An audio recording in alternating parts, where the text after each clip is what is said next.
என்றும் புதியது, பாடலென்றும் புதியது, பொருள் நிறைந்த பாடலென்றும் புதியது. முருகா உன்னை பாடும் பொருள் நிறைந்த பாடலென்றும் புதியது. முருகா உன்னை பாடும் பொருள் நிறைந்த பாடலென்றும் புதியது.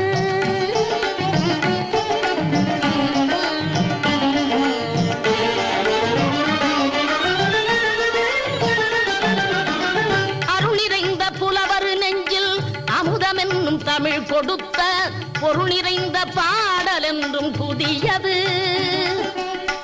அருள் நிறைந்த புலவர் நெஞ்சில் அமுதம் என்னும் தமிழ் கொடுத்த பொருள் நிறைந்த பாடல் என்றும் புதியது.